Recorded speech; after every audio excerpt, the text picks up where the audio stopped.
para sa mga bago pa lang sa ating channel. Okay mga kaibigan, pinapalitan po ba yung ganitong plaka? Yan ang mga kalimitan tanong sa atin. Yung kanyang green plate or yung katulad nito na 7 digit. Okay, pinapalitan po ba yan ng ganitong pinakabagong plaka? At syempre yung mga may color coding na plaka. Okay, ito yung mga original na plaka na pinamimigay kapag brand new yung ating motor. Yan ang binibigay. Pero minsan may dumandating po sa atin na iba yung kulay green or red.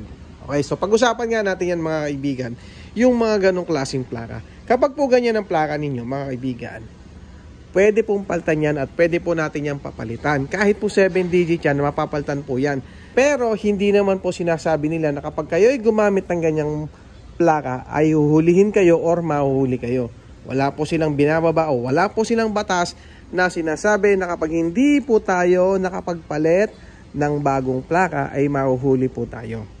Ngayon, sino ba yung makakakuha ng bagong plaka at paano ba natin makukuha yung ating mga plaka? Pwede tayong pumunta sa mga caravan ni LTO, pero kapag po caravan ang pupuntahan natin, okay, ito po mga kaibigan ay mga 2014 hanggang 2017 po lamang para sa ating mga motor. Yan ang gaganda ng motor, oh. And then, ihanda po natin yung mga requirements. Simple lang naman requirements. Yung OR, yung CR, Xerox po yan. Yung ID ng first owner. Deed of sale kung hindi naman po nakapangalan sa atin. Or sabihin natin na second hand yung ating motor. Second owner ka o third owner.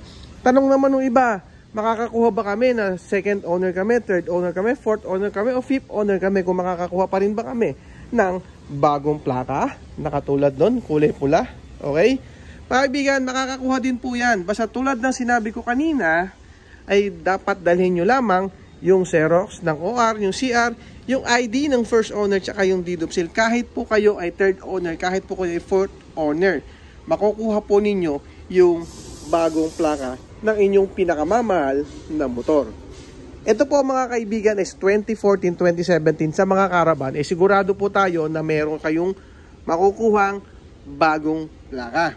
Kung ang plaka mo mga kaibigan, yung sinasabi ko kanina, ay kulay green or 7 digit, mas maganda po sa mga district office kayo kukuha niyan para madali po nyong makuha. Kasi sa caravan, yung iba nabibigyan, yung iba po hindi. Pero pag district office, sigurado po tayo na mabibigyan kayo ng plaka.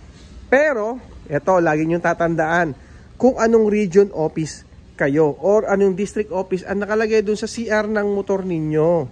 Kasi po mga kaibigan, yung district na nakalagay dyan sa motor ninyo, yun po yung nagpapatunay na dun yung mother file ninyo. Kung kayo ay region 4A, dapat sa Calabarzon lang po kayo kukuha ng bagong plaka. Region 4A po yun mga kaibigan natin, ha. Pero minsan sa mga caravan or sa mga district office, nagbibigay po sila ng plaka kahit po ito ay nasa NCR. Basta po ito ay 2017 pababa. Yung 2018, syempre magtatanong kayo, 2018, paano yung 2018? So mas maganda sa LTO tracker nyo pupuntahan niya, tignan nyo kung nasaan, and mas malimit po kasi iyan po ay nasa regional or nasa mga dealer na. Ngayon kung may option naman doon sa tracker, ipa-deliver nyo na lang. Mas maganda na po yun.